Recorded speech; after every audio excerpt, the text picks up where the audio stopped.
Amen. Magandang gabi po sa bawat isa at ang inyong napakinggan ay ang musika mula ho sa ministry or YouTube ministry ng ating kapatid si Brother Jem. And again, kung hindi nyo pa ho napapanood, hanapin nyo lang ho sa YouTube ang Pianistang Kristiyano and lalabas ho yung kanyang YouTube channel doon. And don't forget to subscribe and like ang mga videos doon. And ang ating kapatid ay nagsusumikap na at least once a week or even twice a week ay makapag-upload. So, unti-unti ho mapupunuyaan ng mga wonderful instrumental accompaniments ng mga ilang awitin sa pananampalataya. So, yan ho ay isang magandang companion. Tayo nagme-meditate, nagda-drive, nagpa-plancha, naglalaba. Maganda ho yun. Well, welcome po at magandang gabi at tayo ho ay nasa ating muling session ng Time in the Word, saan tayo patuloy nag-aaral ng salita ng Diyos at lagi dating paalala na hindi natin layunin lang na madagdagan ng karunungan o kaalaman kung hindi lalo ding lumalim sa appreciation, sa pagsamba, sa pagpupuri at sa pagmamahal at paglilingkod sa ating Panginoon at tagapagligtas. Ilan ho muna mga announcements and reminders. Mamaya ho, pagkatapos ho ng ating Time in the Word around 7:15 p.m. ay magkakaroon ho tayo ng online prayer meeting, particularly para ho sa mga kapatiran dito sa JCBC. So, please, ang ating mga kapatiran ho ay inaasahan na tayo ay magkasama-sama sa pagpananalanginan sa isa't isa. And then, ang ating gawain sa Sunday, 8:30 a.m. ang ating Sunday school, and then 6 p.m. din naman po ang ating Sunday evening service, and then 10 a.m. yung ating morning worship service. At kanina ho sa radyo ay ako'y nakikinig at talagang medyo patungo na ho tayo. Salamat sa Panginoon. This is an answer sa atin hong matagal nang pinagpe-pray. In the next few, if not days, some weeks, ay inaasahan na ibababa na sa alert level 1 ang atin hong in connection with COVID-19 or the pandemic. That means na mas magkakaroon na ng kalayaang lumabas ang mga tao. Napunta ako minsan sa isang maliit na mall at nandun na yung mga bata kasama ng mga magulang, tuwan-tuwa na sila. And nakikita rin naman ho natin yung tugon ng ilang natin mga kapatiran na they're very eager to be here at church. So purihin ang Panginoon, and atin pa hong patuloy na inaasahan ng iba na tayo ho ay makarating sa bahay-sambahan. Now, maaari may tanong, Brother Paul, paano pag napuno natin yung 30% or even 40% ng capacity? Well, isa ho sa pwede natin tingnan at ginagawa rin ng ibang mga churches ay magkaroon ng batch 1, batch 2 at talagang maano ho natin na magkaroon ho tayo ng pag-alternate na para yung iba ay makarating sa umaga, yung iba sa evening, and then next Sunday naman yung iba naman na nasa evening, yung naman sa umaga, and then yung iba naman sa gabi, upang talagang magkaroon pa rin ng fellowship at ma-exercise at muling mga panumbalik ho ang pagtitipon-tipon at yung kasanayan nito. So muli ay again we praise God at sana tayo bilang mga mananampalataya ay huwag magpabaya doon sa ating obligasyon na magtipon at sambahin ng Panginoon. At ito rin ay dinisenyo ng Panginoon sa atin hong buhay o paglago sa buhay pananampalataya. And praise God, because of the pandemic, nagkaroon tayo ng pagsisimula ng ministeryo kagaya nito ng Time in the Word, pero hindi ito pamalit. Nakakapag-live stream na tayo ng ating mga services, pero again, hindi yun pamalit. Kung kaya at pwede at available sa isang Kristiyano to be present at church, ay tingin ko malaking pagkukulang kung hindi niya ginagawa yun at kanyang sinusubukan kumbinsihin ang kanyang sarili okay na ang live streaming. No, hindi okay na ang live streaming, hindi to alternative, but because nagkaroon tayo ng kalagayan at again kaya tayo nagkaroon ng mga live stream na ganito, pero ngayon pwede na. I hope ang effort ng mga mananampalataya is to be present. So let's be praying for that and let's be working towards that, at sa biyaya ng Panginoon ay patuloy niya tayong tulungan. Okay, so with those announcements and reminders para sa ating mga kapatiran, tayo ho ngayon ay dumako sa ating sandali ng pananalangin, tapos dumiretso tayo sa ating pag-aaral ngayong gabi. Let's pray. Panginoong Diyos, aming Ama sa langit, aming kang pinupuri, pinasasalamatan sa iyong dakilang habag at biyaya. Tunay kami ay namamangha kung paanong ikaw ay patuloy na sumasagana sa iyong mga kabutihan, mga pagpapala. At hindi lamang po sa mga pisikal o material, kung hindi, Panginoon, maging sa espiritual na mga pagpapala. Na alam namin na ikaw na nagsimula ng mabuting gawa sa amin na mga mananampalataya, ay patuloy kang gumagawa sa aming mga buhay. Alam namin kung bakit kami ay na kay Kristo Jesus pa rin at nasa pananampalataya pa rin. Eh di dahil malakas ang aming kapit o ang aming pananampalataya. Kung hindi, ikaw ang nag-iingat sa amin. Ang kapangyarihan mo ang nag-iingat sa amin. Purihin ka, O Diyos. Salamat po. At nawa, O Diyos, ang aming pag-aaral ngayong gabi, ikaw rin ang magpala at gumabay. Gamitin mo po ang mga katotohanan na aming mapag-aaralan sa lalong ikakatatag ng aming pananampalataya, mas malalim na pag-appreciate sa kaligtasan na iyong ginawa at paglago sa kaalaman ng salita ng Diyos. And Lord, please also guard us from pride, napakadaya ng kasalanan na ito na maging sa mga biblikal na karunungan ay maaari itong sumulpot. Nawa, O Diyos, wag itong dumako, wag itong magsilbing daluyan ng kayabangan, kundi lalong magpakumbaba sa amin at mamangha kami sa biyaya mo na nagligtas sa amin.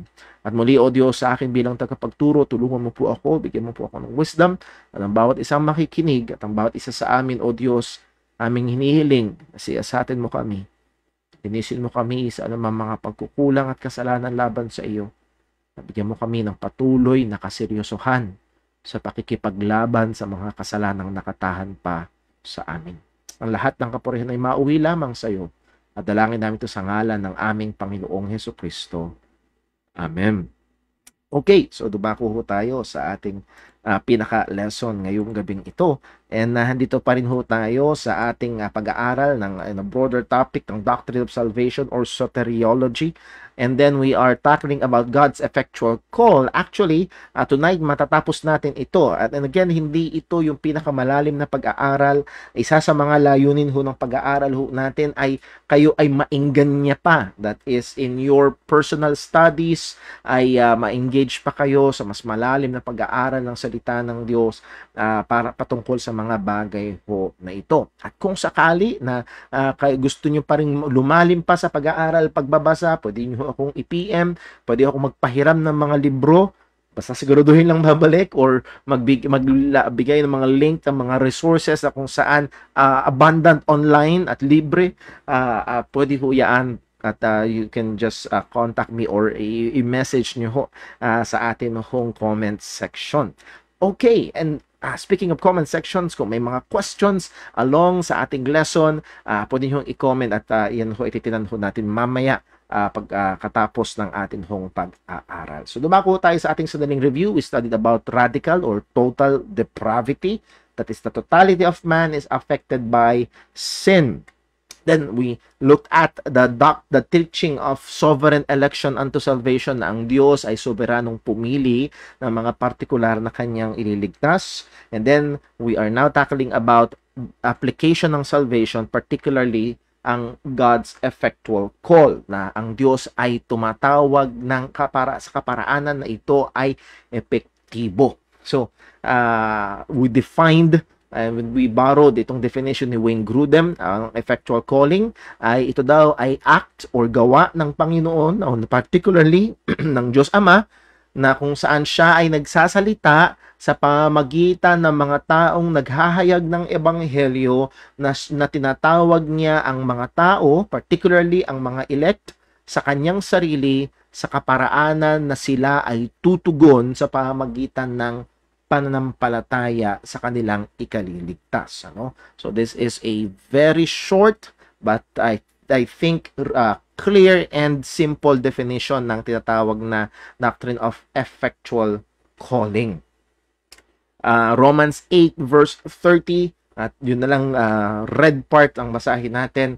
Them he also called them he also called, and whom he called, them he also justified. So nandito yung mga grupo, particular na grupo na tinawag, at yung mga tinawag daw, lahat sila ay i-justify ng Panginoon or justified ng Panginoon. So, again, walang nadadagdag, walang nababawas, sigurado ito, tiyak na mangyayari at nandito nga yung implication na ang lahat sila ay sasampalataya because justification ay sa pamamagitan ng faith, sa pamamagitan ng pananampalataya. So yung mga tinawag, siguradong sasampalataya. Bakit? Dahil sigurado silang ma-justify. Yun yung unavoidable implication. Sino ang author ng call? As we have said, it is the Father. It is primarily the work of God the Father. Anong nature ng call na ito? Well, it is an immediate act of God. Ang Diyos mismo ang gumagawa. And then, it is supernatural in efficacy. Ito ay epektibo at yung epekto nito ay supernatural. Letter A, anong ibig sabihin?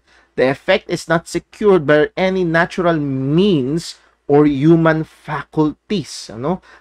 Yung epekto nito ay hindi nakasalalay doon sa sigaw ng mangangaral at hindi rin naman nakasalalay doon sa temperament ng nakikinig. Hindi doon ito nakasalalay kung hindi sa kapangyarihan ng Diyos. And then letter B, the effect is certain and absolute. Ang epekto nito ay tiyak at lubusan. Hindi nito bahagyang ginagawang ligtas, no? Lubusan ang nagiging epekto nito at ito ay sigurado. Anong resulta ng pagkatawag ng Panginoon na ito?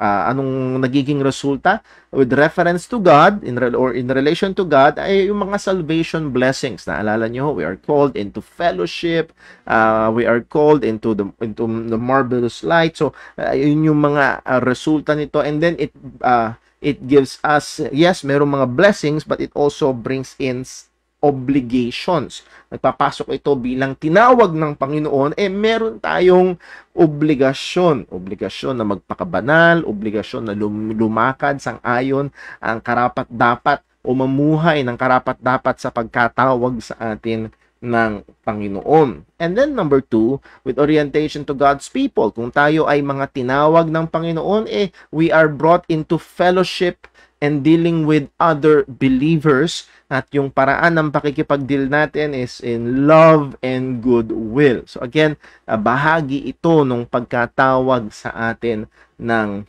Panginoon. Muli, pinunto ito, I believe, last Wednesday, kung talagang tinawag, therefore, ikaw ay nanampalataya sa Ebanghelyo, ikaw ay ligtas, pero hindi lang yon, tinawag ka rin into fellowship with other believers. So, we pointed out last time na yung Lone Ranger, tawagin nating Lone Rangerism, yung paniniwala na just me, it's just Jesus and me. Again, that is not biblical.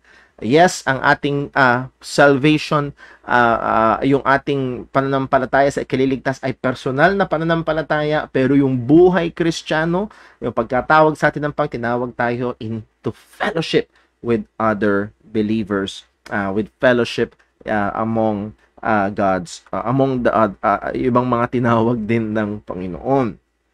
Narito ang katotohanan, all sinners, ito yung vital companion. Ito pala yun, yung vital companion ng effectual call is yung external call, yung panawagan or yung ibang tawag dito, general call. So narito yung katotohanan, all sinners are invited to repent or repentance and faith by the proclamation of the gospel. So lahat ng makasalanan ay inaanyayahan, as we have also pointed out last time, ay inuutusan ng Diyos na magsisi at manampalataya sa pamagitan ng proklamasyon ng Ebanghelyo. So narito, ang katotohanan ng effectual call, ang katotohanan ng election ay nagpapakita na hindi ito nagwawalang bahala o hindi ito disregard ang kahalagahan at pangangailangan ng biblikal na pag-eebanghelyo o pagbabahagi ng salita ng Diyos, particularly ng gospel unto salvation. Sapagkat ito yung isa sa mga charges or madalas na ibinabato kapag naniwala ka sa doctrine of election, doctrine of total depravity, doctrines of grace na tinatawag sa theology or ibang tawag nga ay Calvinism. ay hindi ka na magso-soul winning. Ano? Again, no. No. Hindi yun ang implikasyon, hindi lagi. Yes, merong ilan na mga hyper at napakakaunti nila, pero hindi lahat ng naniniwala sa election na hindi nagso-soul winning. Actually, it is the opposite pa. As we can see as we have seen, yung doctrine of election and effectual call ay nagbibigay pa nga ng tapang at ng pag-asa sa ating pag-eebanghelyo. Sa John 17 verse 20, neither pray I for this alone, but them also which shall believe on me through their word. At yun yung pinupunto natin, manampalataya sila and merong gagamiting kaparaanan, and that is the external call, and that is through their word. Yung mga maghahayag, particularly dito yung mga apostol, and then yung iba pang mga maghahayag ng ebanghelyo. So nandoon yung katotohanan na ang Diyos ay gumagamit ng kaparaanan, and that is the proclamation of the gospel. Romans 10:17, faith cometh by hearing, and hearing by the word of God. 2 Thessalonians 2 verse 13, basahin lang natin yung verse 14, whereunto he, the Father, called you, how? By our gospel, or by the proclamation of the gospel, to the obtaining of the glory of our Lord Jesus Christ. So they are called, at ang means ay yung external call, gospel proclamation, and they are called to the obtaining of the glory of our Lord Jesus Christ. And that is, again, part of the salvation blessing na meron ang mga mananampalataya. So, ang vital companion ng effectual call ay ang external call. At ang malusog at maayos at biblical na paniniwala sa doctrines of grace na tinatawag ay hindi dinidisregard ang mahalagang bagay na ito na external call. So ano ang nature ng external call as an invitation? So ang nature nito, number 1, it is universal. There is no exemption to the gospel offer of salvation. Sabi nga sa Acts 17:30, and the times of this ignorance God winked at, but now commanded all men everywhere to repent. Inuutusan ng Diyos ang lahat ng tao kahit nasaan pa siya, na magsisi.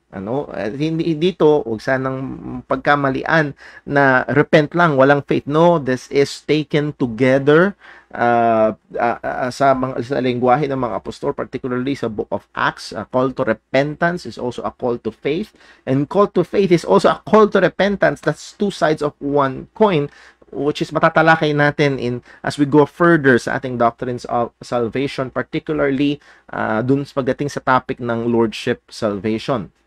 So again, ang punto ho nito ay hinuutusan ng lahat ng tao. As we have pointed out, hindi suggestion ang manampalataya sa gospel. Hindi ito advice na pwede mong pamilian mula sa maraming mga advices. No, it is a command. Ang Diyos ay nag-uutos sa taong makasalanan na magsisi at manampalataya sa ebanghelyo, and not to do that is an offense against God. Ang hindi pananampalataya sa ebanghelyo ay kasalanan laban sa Panginoon. At narito ang punto, ang ating pananampalataya sa biblikal na katotohanan ng pagpili ng Diyos sa kaligtasan ay hindi dapat pumigil sa universal na gawain ng paghahayag ng ebanghelyo. So, hindi dapat ito mag-restrain doon sa effort ng evangelism. The gospel invitation is not addressed only to the elect. Hindi lamang ang gospel ay hindi lamang naka-address sa mga elect. Every sinner is invited to come to Christ in all his sinfulness, and if he or she rejects, the blame for the rejection is on them, not on God. Madalas din itong ginagawa na objection about the doctrine of election and the doctrine of effectual call.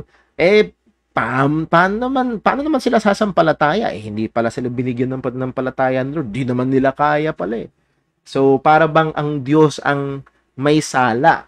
At muli, isa yan sa mga ina-assume ni Pablo na magiging objection sa pananampalataya o katotohanan na kanyang tinuturo.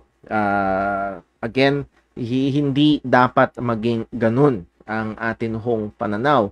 Again, ang blame kapag hindi nagsisi, nasa tao. Ang papuri kapag nanampalataya at naligtas, nasa Diyos. This is the constant testimony of the Scripture. Ito ang constant, hindi nagbabagong patotoo ng salita ng Diyos. So it is universal and then it is also individual. The invitation bears on every single individual sinner.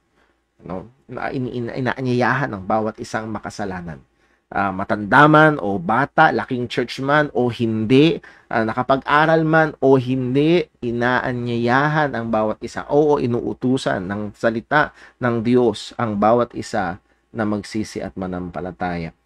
Ang sabi nga sa Colossians 1 verse 27, doon lang sa verse 28, whom we preached, sa Christ whom we preached, warning every man and teaching every man in all wisdom, that we may present every man perfect in Christ Jesus. So, anahan doon ng binigyan din dito, every man. Hindi ito corporate na hindi ito corporate na pagnanampalataya yung tatay, ligtas na yung nanay at mga anak. No. There's no such teaching in the Scripture. Ito ay bawat isa individual na tao.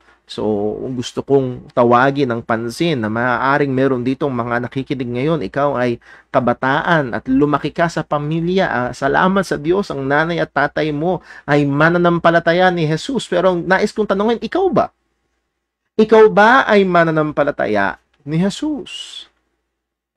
Again, this is every man. Kailangan mo itong seryosohin. Ikaw man ay 9 years old, 12 years old, kailangan mong seryosohin na ikaw ay tunay na masumpungang totoong mananampalataya sa ebanghelyo ng ating Panginoong Hesukristo. And then number 3, dito tayo sa number 2 na tapos nung nakaraan. Number 3, it is a sincere invitation. Ito'y sinserong pag-iimbita. There is an honest desire behind the offer that all sinners be saved. Merong sincero na pagnanasa. Gusto talaga na pag inihahayag ang ebanghelyo, ito man ay grupo or a crowd or individual, one-on-one soul winning, ika nga, ay nahandun yung sinserong pagnanasa. Gusto ko na maligtas itong binabahagian ng ebanghelyo. Sabi ni Apostol Pablo sa Romans 10 verse 1, Brethren, my heart's desire and prayer to God for Israel is that they might be saved. So this is Apostle Paul at nandito yung heart's desire niya na gusto niya silang lahat ay maligtas. Again, pagkatapos ibulalas ni Apostol Pablo, ipakita yung tingkad ng katotohanan ng election sa chapter 9 na hindi kontra yung pagkakaroon ng desire na makita ang lahat na maligtas. Hindi yun bagay na hindi yung magkakontra kay Apostol Pablo at hindi rin yung dapat maging magkakontra sa atin. 1 Timothy 2:4. Pag-aralan natin itong passage o itong verse na ito. Who will, that is God, yung pronoun na who, God will, at hindi ito will na gagawin sa hinaharap, kundi ito'y will na desire, have all men to be saved and to come unto the knowledge of the truth.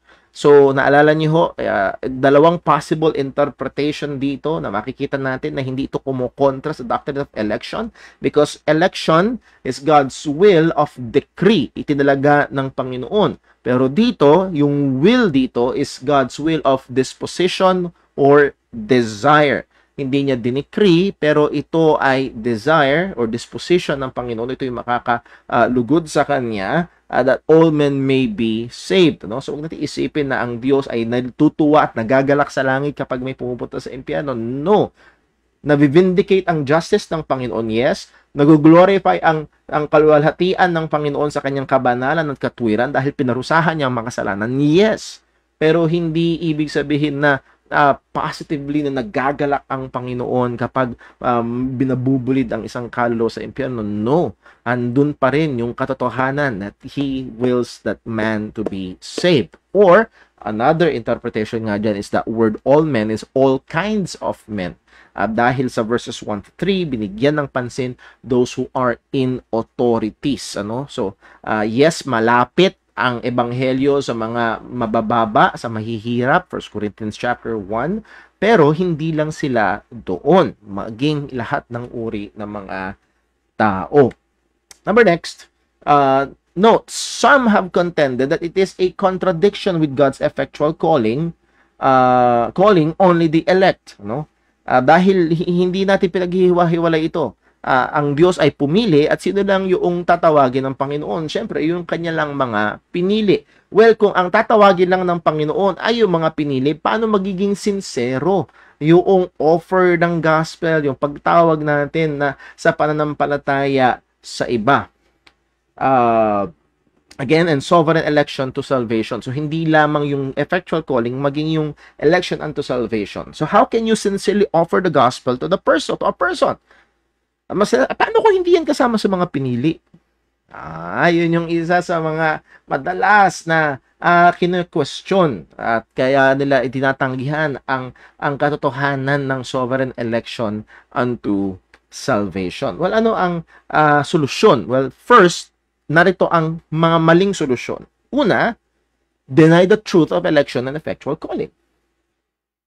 Kung hindi mag-agree sa kaisipan mo, well, paano magiging sincero kung hindi sila kasama sa pinili, kung hindi naman sila tinawag ng Panginoon, paano mangyayari yun? So, para maging sincero yung offer, i-deny yung truth ng election and effectual calling. Again, hindi yun option. Yun ay maling solusyon. Pangalawa, deny the universal offer of the gospel.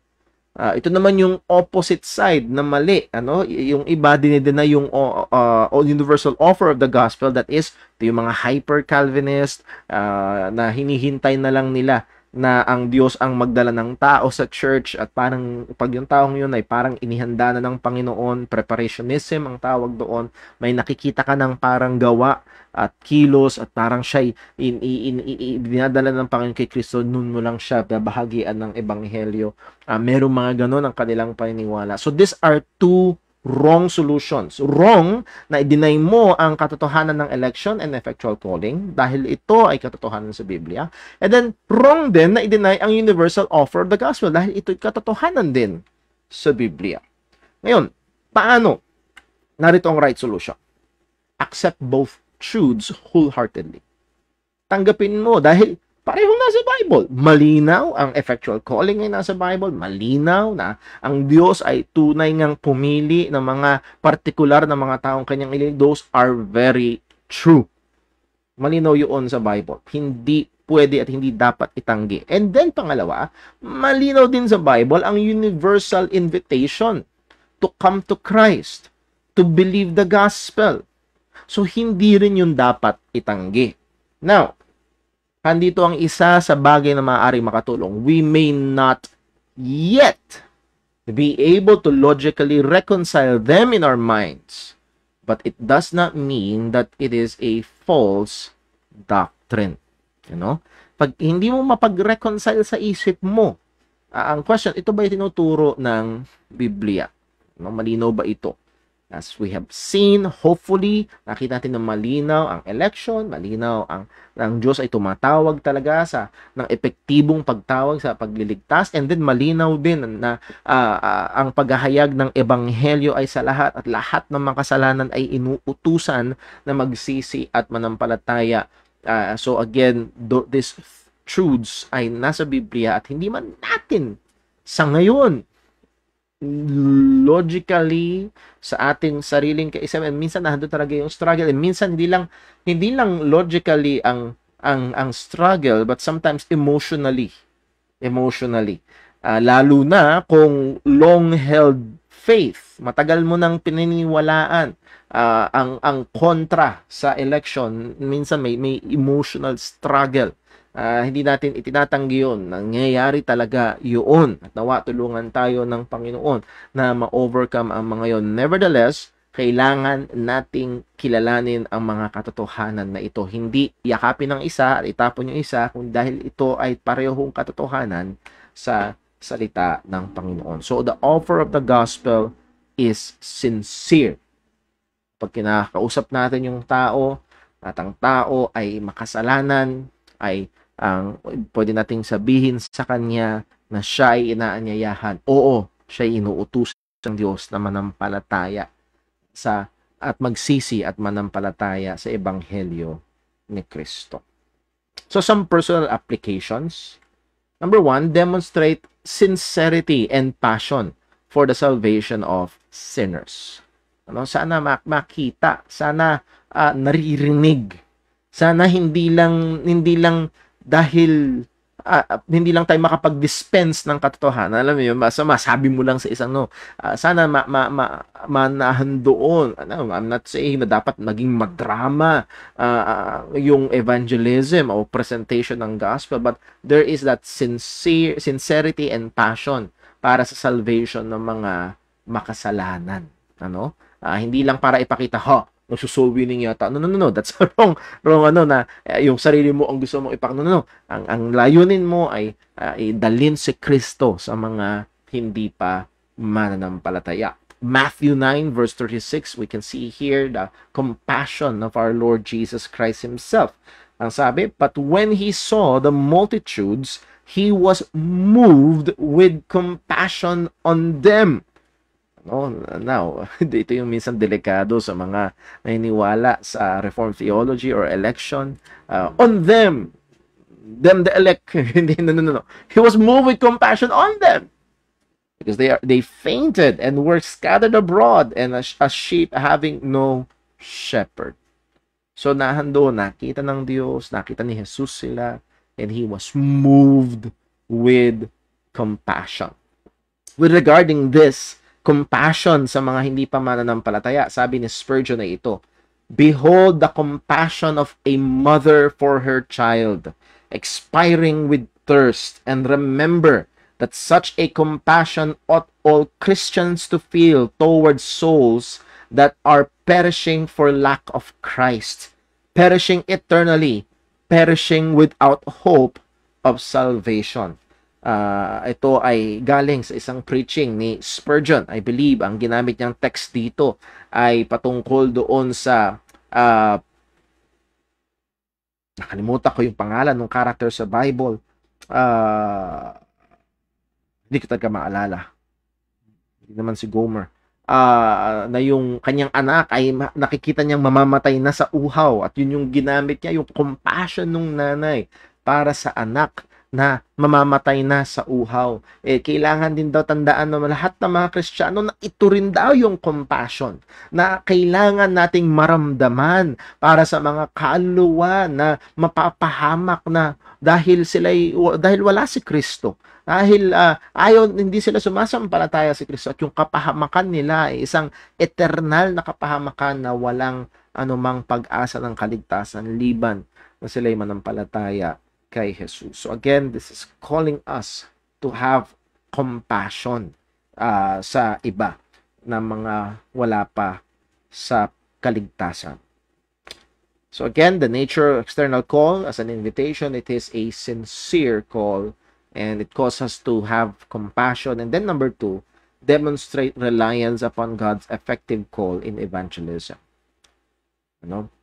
Again, nandun lagi yung danger.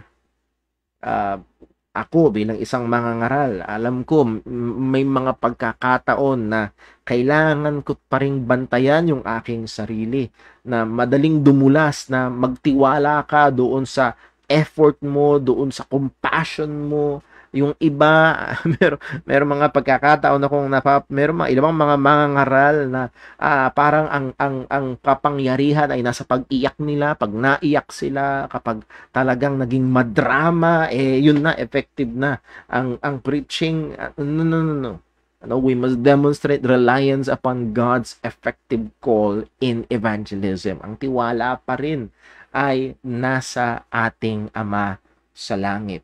At kung merong pinakamahusay na preacher at nagpakita ng pinakadakilang pagtitiwala sa Ama patungkol sa pagliligtas, sino yun?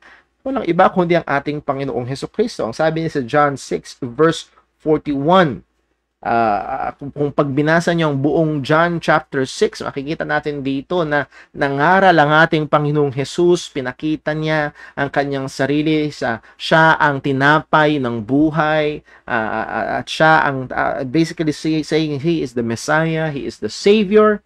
Pero ang sabi, and the Jews murmured at him because he said, I am the bread which came down from heaven. And they said, is not this Jesus, the son of Joseph, whose father and mother we know? How is it then that he saith, I came down from heaven? Jesus therefore answered and said unto them, murmur not among yourselves. No man can come to me except the Father which hath sent me draw him, and I will raise him up at the last day. Nakita ho natin ito. Again, this is Jesus preaching to the crowd kung sino siya. Ay, hindi lang ba siya preaching to the crowd, meron pang mga signs and wonders na pinakita si Jesus na nagpapatotoo patungkol sa kanya the day before, sa context nitong passage ito, the day before, he fed more than 5,000 people. So again, malinaw itong bawat himala ni Jesus ay nagsusumigaw, siya ang Mesiyas, siya ang Mesiyas. Pero nasan pa rin ang hope ni Jesus? No man can come to me except the Father which hath sent me draw him. This is absolute reliance ni Kristo sa Ama. At kung si Kristo ay nakadepende sa Diyos, sino pa tayong mga mangangaral at maghahayag at magbabahagi ng ebanghelyo sa iba? Ang lumalabas ngayon how silly, how sinful yung mga pagkakataon na niisip mo, nasa galing ng ilustrasyon ko, nasa husay ng paliwanag ko, nasa tindi ng sigaw ko, nasa tindi ng pagsasalansan ko ng mga talata. And again, we're not denying na kailangan ng effort, pero hindi nakadepende sa ating effort. At ang exemption ay wala sa atin, nasa Ama, kung dadalin sila ng Ama kay Kristo. Ano ang kailangan natin pagsumikapan? Pagsumikapan na maging malinaw ang paghahayag, malinaw at matapat ang paghahayag ng ebanghelyo. Because sa pamamagitan nun, yung external call na yun, ito ay maaaring gamitin ng Panginoon to call yung mga tupa niya na nawawala. Again, going back doon sa definition ng Wayne Grudem, effective calling is an act of God the Father speaking through the human proclamation of the gospel. So nahandoon yung act ng Ama and nahandoon yung proclamation ng gospel, yung external call, and these two should not be separated. Yes, they are distinct, magkaiba, pero hindi dapat paghiwalayin.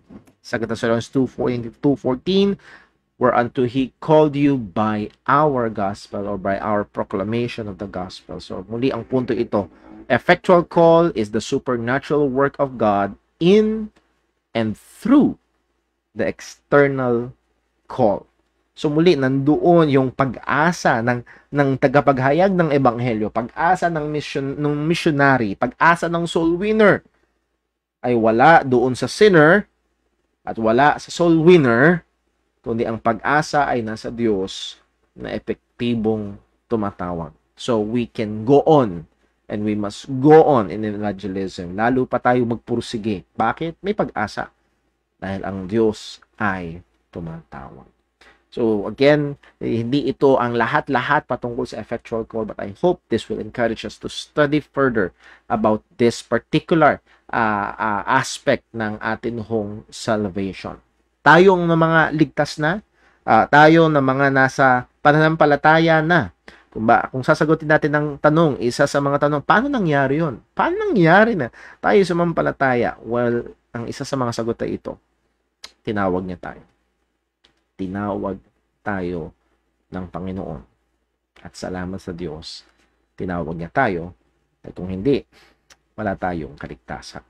So let's go on sa atin ng pag-aaral about salvation. So we have finished this doctrine about effectual calling. Ngayon naman po, dadako tayo sa regeneration.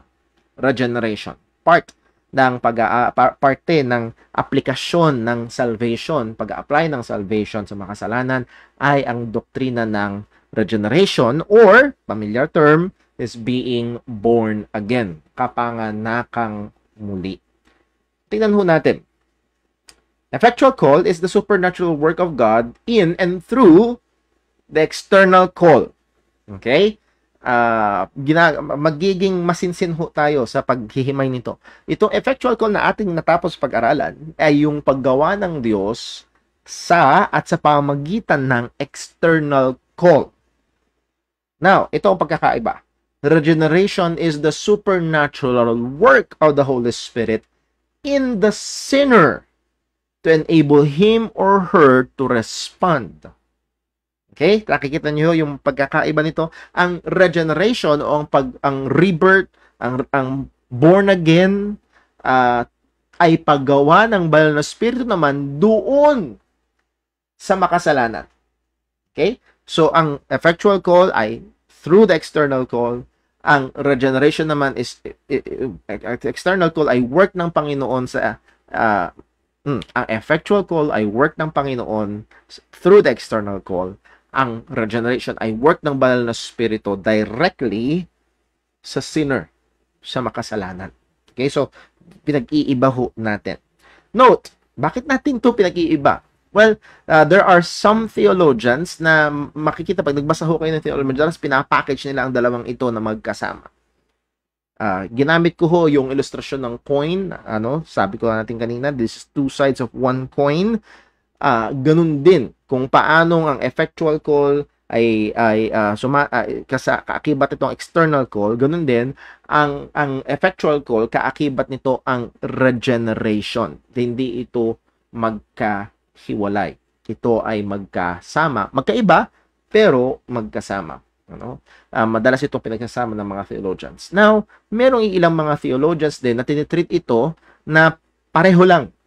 Parang pareho lang ito sa iba. So again, pero titingnan natin ito ngayon na medyo magkahiwalay. There is distinction, pero ito ay magkasama na nangyayari at ginagawa ng Panginoon in applying our salvation sa atin. So pag-aralan natin current use, or if I should say current misuse ng term na born again. Una, sa iba, ang regeneration or to be born again ay ang abilidad o duty, gawain dapat ng tao na siya ay man is able to exercise by an act of will. Yung iba, ito ay sa madaling salita, desisyon ng tao.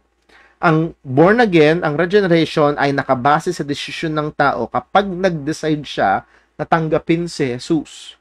Kapag nag-decide siya, ito yung nangyayari sa maraming mga churches ngayon, and sad to say even in many Baptist churches, kapag nag-decide ang taong sumunod sa isang diniktang panalangin, and I've heard it many times, sasabihin ng pastor, sumunod ka sa panalangin ito, pagkatapos sumunod sa panalangin, kapatid, kung ginawa mo yun ng seryoso, ikaw ngayon ay pinanganak ng muli. Okay, so again, nahandoon ang pag-ascribe noong regeneration doon sa abilidad ng tao na siya'y nagdesisyon na tumanggap, nagdesisyon na sumunod sa panalangin. Isa ito sa mga misuse ng term na born again or regeneration. Number two, a religious organization one can be a member of. At marami na akong nakausap na ganyan. Pag tinanong mo, Christian po ba kayo? Ay, born again ako. Born again ako. At kapag sinabi ng isang taong born again siya, kailangan ng ilan pang mga diagnostic questions para malaman mo anong ibig sabihin niya talaga ng born again siya. And many times, not always, pero madalas, doon sa mga naka-encounter kung sinasabing born again daw sila, ang ibig sabihin nila noon, sila ay bahagi ng isang church o religious denomination na nag-a-identify as born again. So sa kanila, ang pagiging born again ay just being a member of a particular church or religious organization na, yun nga, nagpapakilalang born again. So, ako'y bahagi ng church na yun, so born again na rin ako. So, tinuturing nila ang regeneration or born again as a religious organization. Number 3, a remarkable spiritual experience or crisis that resulted to some kind of transformation apart from the gospel. Ano? Pag nakinig kayo lalo na ho sa mga, madalas itong naririnig sa mga charismatic, na I experience being born again, na ganito yung nangyari sa buhay ko, matinding problema ang dumating, and then ako ay kinagpo ng Panginoon, and I got born again, at I have this relationship now, personal relationship with God, at nagbago na ang lahat, and so on, at Pero pag pinakinggan nyo, wala ang gospel. Wala ang external call. Madalas ina-ascribe o ginagamit itong salita na born again to a certain remarkable, matinding religious experience or crisis. Nagkaroon ng crisis sa buhay nila at meron silang karanasan na parabang naranasan nila ang pagtulong ng Panginoon at yun ay nagdala sa kanila na maging mas relihiyoso. Dati baliwala sa kanila, ngayon active na sila sa isang, so sinasabi yung born again experience nila. So meron mga tao na ganun ginagamit itong word na born again. So these are current use, ito yung madalas or again nga sabi ko nga ho, misused ng regeneration or being born again. So these are all faulty notions about being born again. Anong key passage dito? Isa sa mga key passages about regeneration or being born again ay yung pamoso, madalas natin naririnig sa John chapter 3. So with that, kung basahin natin ito, John chapter 3 verses 1 to 8.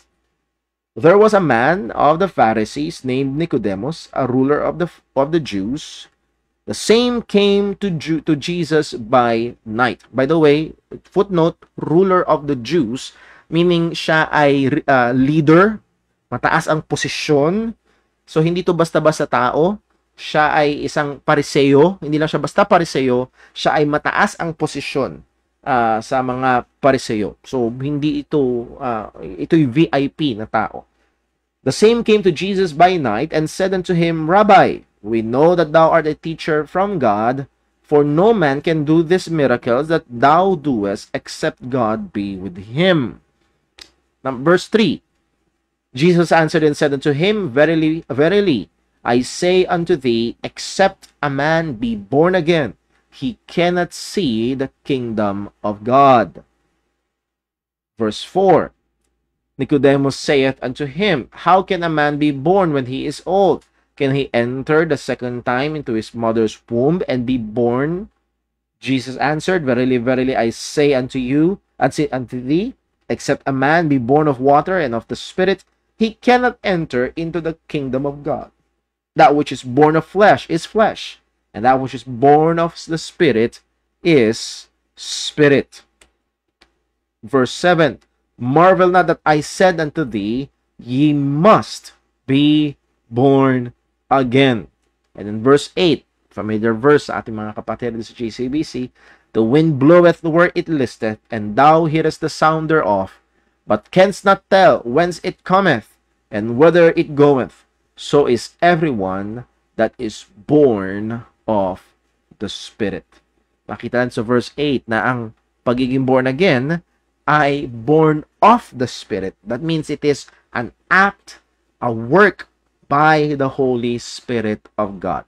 Now, isang dahilan kaya natin binasa itong key passage na ito ay makita natin ilang mga katotohanan. Una, being born again has nothing to do with our ability, duty, or decision of our will. Wala doon.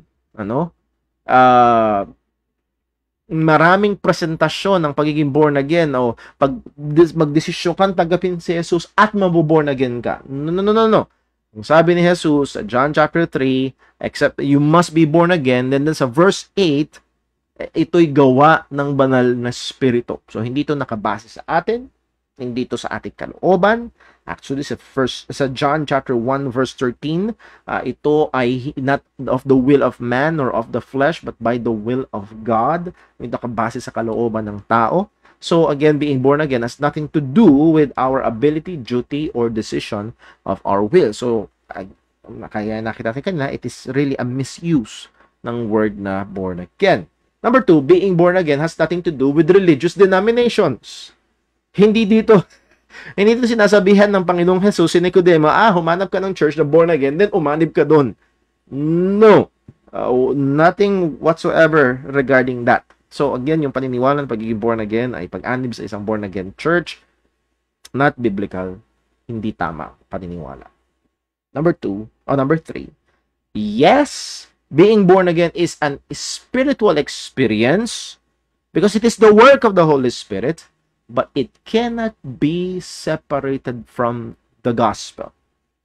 It cannot be separated from the gospel. So, hindi ito. At pag tinuloy niyo yung basa sa John chapter 3, kilalang verse doon, ang sabi sa verse 16, for God so loved the world that He gave His only begotten Son, that whosoever believeth in Him, kupang ang lahat ng sumasampalataya sa Kanya ay hindi mapahamak kundi magkaroon ng buhay na walang hanggan. So, right there in that chapter kung saan diniscuss ni Jesus ang regeneration, ng pagiging born again, ay nahandoon ang patungkol sa katotohanan na sinugo ang Mesiyas at siya ang nagbayad ng ating mga kasalanan muling na buhay, at yun ang sumasampalataya sa ebanghelyo ni Kristo na ito ay merong buhay na walang hanggan at hindi mapapahamak. So muli, yung relationship ng regeneration sa gospel. So it cannot be separated from the gospel.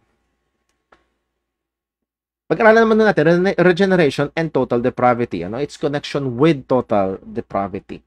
And again, the work of the Holy Spirit in regeneration is a necessity because of man's total depravity. Kailangan ito. Sabi nga ni Jesus, liban ng isang tao ipanganak na muli, hindi niya makikita ang kaharian ng Diyos sa langit. And if I remember correctly, hindi ko na nailagay sa ating lesson, pero I think merong bigat yung sinabi ng isang mangangaral na pakinggan ko. Ang kaharian ng Diyos, isa sa mga parable about the kingdom of God is the hidden treasure in the field. Alala niyo ho yun? Ang sabi ni Jesus, ang kaharian ng Diyos ay parang kayamanan na nakatago sa isang field na pag nakita ng isang tao, dagli-daglian niyang ibebentang lahat ng kanyang ari-arian para mabili yung lupain at makuha niya yung kayamanan na yun. Now, inirelate yun ng isang mangangaral doon sa sinabi ni Jesus, kung hindi ka born again, hindi mo makikita. So, regeneration is a prerequisite to see or even to appreciate the kingdom of God. And without that, mananatili kang unappreciative, unresponsive sa katotohanan patungkol sa kaharian ng Diyos. So, it is necessary. Bakit? Because man is totally depraved. Liban na ayaw ng tao, hindi kaya ng tao, kalokohan sa tao, ang ebanghelyo, ang patungkol sa Panginoon, na liban na siya ay i-regenerate or ipanganak na muli ng banal na Espiritu. Sabi sa Ephesians chapter 2, dito maliwanag ang katotohanan na ito, verse 1, and you hath He quickened who were dead in trespasses and sins.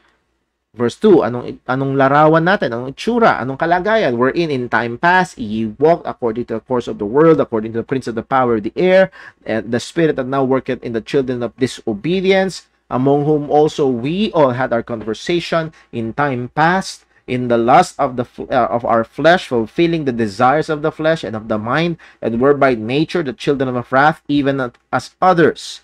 But, so dun yung turning point, but God. Let me just point out, minsan siguro ipipreach ko rin ang passage na ito. Ang turning point ay hindi religion, hindi but religion. No.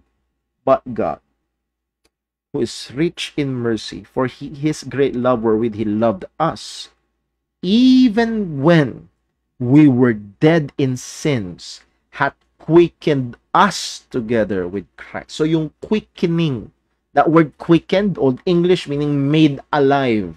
At ito, as we continue our study about that term regeneration or born again, isa sa mga pangunahing binibigyang pansin doon is to give the giving of life, sa pagbibigay ng buhay. At dito ang sabi ng salita ng Diyos, tayo ay patay sa kasalanan, pero tayo ay binuhay.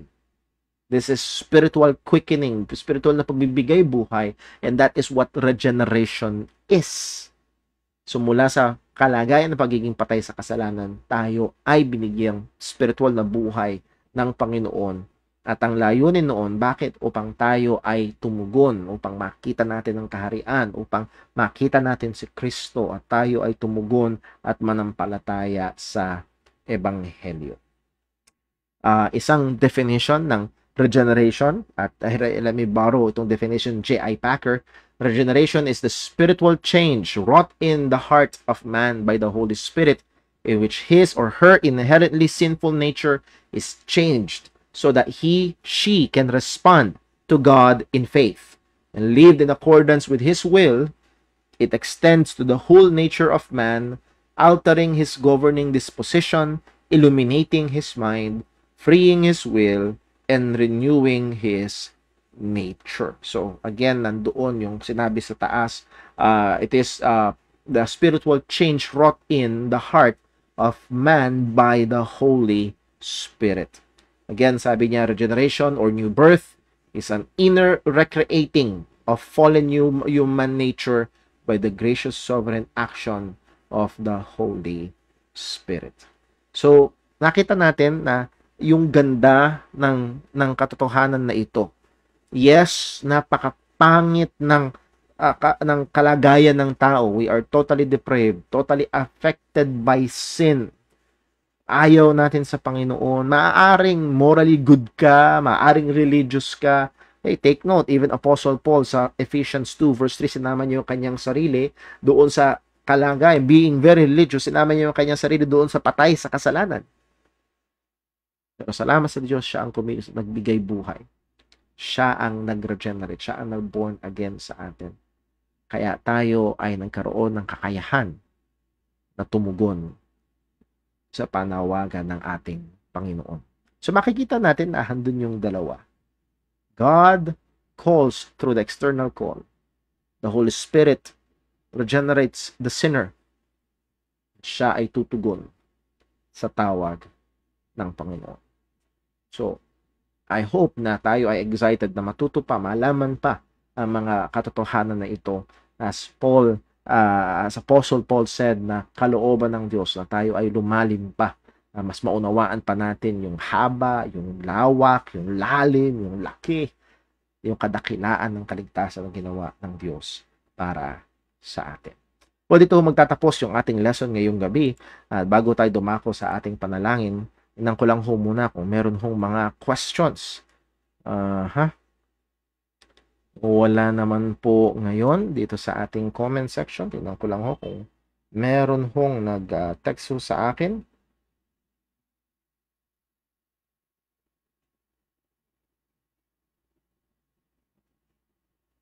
Meron lang hong, this is not really a question but an additional insight. Yung daw mga called, pwedeng magka-knowledge and even active pa sa isang church, maaring mukhang totoong mananampalataya sa mata ng iba pero unsaved. Yes, at marami hong ganon. Kaya nga sabi ni Jesus sa Matthew chapter 7, many will say to me in that day, Lord, Lord, did we not in your name, Pero ang sasabihin sa kanila ni Jesus, I never knew you. Depart from me, ye workers of iniquity.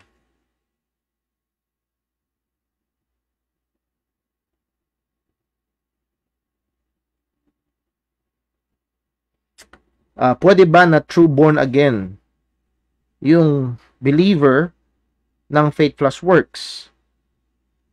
Yung ayaw magpabaptize, possible ba na true born again? Okay, so these are two questions. Let me try to answer both. Pwede ba yung true born again? Pwede bang totoong born again yung tao na nananampalataya sa faith plus works? Now, as we have studied, kung naalala, well, sa atin hong mga nakaraang pag-aaral, even dito sa church, sa Book of Galatians, na lumalabas na ang faith plus works and the final conclusion is really faith in your works. At kaya ganun na lang katindi yung sulat ni Apostol Pablo sa mga taga-Galatia. Ang sabi niya, are you so foolish, having begun in the spirit and now made perfect by the flesh? So, hindi ho maaari. So, I don't think, dahil again, ang regeneration ay nagre-result sa true faith in the gospel. So, higit sa malamang, napakalaki ng chance na hindi sila totoong born again, yung mga nahandun sa faith plus works. Yung ayaw magpabaptized, possible ba na true born again? The short answer is yes, possible, because salvation is not based on baptism.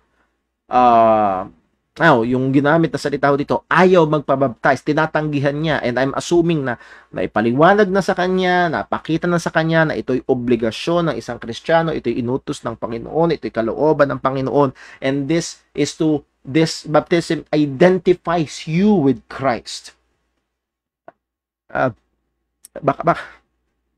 Isa ho sa mga bagay na talagang dapat maging malinaw, we love Him because He first loved us.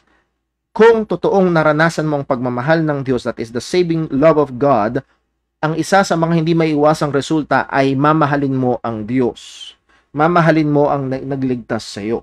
At kung minamahal mong totoo ang nagligtas sa iyo, why not be identified with Him through baptism? So, I will put a big question mark.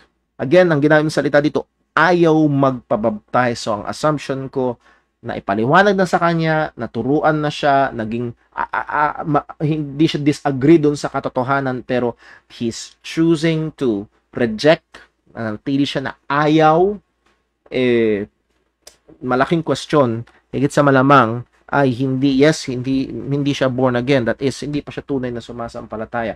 Now, gusto ko lang hong i-separate again, yung born again ay kilos ng banal na spirito sa isang tao para siya sumampalataya sa ating Panginoong Jesucristo. So, thank you po doon sa mga, again, additional insights and questions. So, welcome po yan.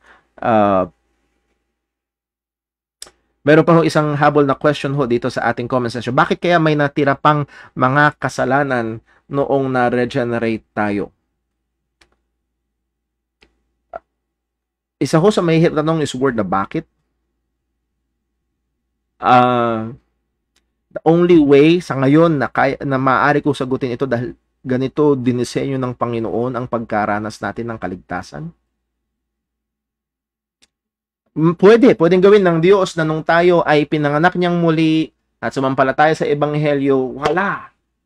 But again, as we have seen sa Bible and we will still see sa ating pag-aaral, yung we are completely saved, pero yung experience natin nitong salvation nito, ng kabuuan nito ay hindi pa. So, already saved completely, pero yung experience is not yet. May parating pa, at isa yun sa hinihintay nating darating pa, yung wala nang matitirang kasalanan. Yung lahat ng kasalanan at epekto nito, maging yung indwelling sin, tayo kasi ay babaguhin na sa wangis ng ating Panginoong Jesucristo. So, bakit? As of now, baka meron hong pwede makatulong sa akin. Wala akong specificong passage na naalala, nagbibigay ng reason kung bakit. Pero ganito din disenyo ng Panginoon, ng experience natin ng salvation. Higit sa malamang, mas makita natin yung biyaya ng Panginoon, mas ma-appreciate natin yung biyaya niya na nagligtas sa atin, mas ma-appreciate natin yung ding glorification na mararanasan natin. So, mag-glorify ang Panginoon sa buhay natin as we struggle against sin. So, tingin ko ho, ay ang tanong kasi ay bakit? Kung hindi tanong kung meron bang natira. Yes, malinaw sa Bible, meron nakatahan pa rin kasalanan. Pero bakit? Tingin ko ho, ilan yun sa mga rason. As we have said, siguro ipako ko doon, mas tiinan ko na it gets us more excited looking forward sa glorification. Na hindi lang dahil mainit dito, hindi lang dahil matraffic dito, hindi lang dahil mahirap kumita ng pera, kundi talagang, sabi ng Biblia, we groan in ourselves. We groan. We desire to be clothed with that glorified body. At isa sa pangunahing dahilan ng groaning na yun is our struggle against sin. At mas naluluwalhati natin ang Panginoon, mas nade-develop sa atin yung pagdepende natin sa Panginoon dito sa pakikipaglaban sa kasalanan. So, hindi ko alam kung nasaktuhan ko, pero I think along those lines, masasabi natin bakit. So, maaaring yun po ang mga nasagutan. Pero as of now, wala akong eksakto pang passage na naalala na eksaktong tumalakay ko ng bagay. No? So, thank you. Thank you ho doon sa mga questions. Those are very helpful. And I hope sa ating pag-aaral ay naging malinaw at naging blessing po sa atin. So, ngayon sa dali ho ito, dumako ho tayo sa ating pangwakas na panalangin. Let's pray. Panginoong Diyos, aming Ama sa langit, salamat po sa iyong mga salita na patuloy naming ilaw, patuloy naming pagkain, patuloy naming tungtungan. And Lord, nawa ikaw ang patuloy na gumabay, mag-ingat sa amin. As we have said, Lord, as your word had said, knowledge, puppet, pop. Tulungan mo kami na ang mga spiritual na kaalaman na ito ay hindi maglapit sa amin kaya sa kayabangan, kundi lalong dumurog sa aming kayabangan. Nakita namin, Panginoon, hindi aming kalooban, hindi sa aming kakayahan, hindi sa aming desisyon, kundi sa iyo, O Diyos, sa soberanong kumilos at nagpanganak sa aming muli. Salamat po, Panginoon. Lord, ikaw pong patuloy na gumabay sa amin. Aming pong hinihiling ang iyong awa na maaaring sa mga nakikinig ngayon na wala pa kay Kristo. Nahabag ka at ikaw po ang kumilos at magligtas. At Lord, nawa kami bilang mga mananampalataya na ay lalo pang maging mainit, sincero, masipag sa paghahayag ng ebanghelyo ng kaligtasan. Awatin mo kami, Panginoon, kung kami ay nadaya na ng mundong ito. Ang aming mga pangarap na ay kagaya na ng mga pangarap ng mga hindi Kristiyano. Alalahanan mo kami. Nawa, O Diyos, tulungan mo kami habang namumuhay sa mundong ito ay mamuhay para sa kaluwalhatian. Gamitin mo kami gaya ng aming nabanggit kanina as we struggle against indwelling sins. Nawa lalo maging mas matamis ito. Lalo maging mas matamis ang hinihintay namin na glorification. Mas lalo magbigay asam sa amin sa iyong pagbabalik. Ikaw po, Panginoon, ang patuloy na magturo at kumabay. Salamat po sa iyong salita. Lahat ng ito ay aming binabalik ang papuri sa iyo. Sa ngalan ni Jesus, ito po ang aming dalangin. Amen. Muli ho, after ho ng ating time in the Word, magkakaroon ho tayo ng ating online prayer meeting. After 5 minutes po ay open po natin yung ating prayer room. God bless po. Magandang gabi. Ingat tayong lagi.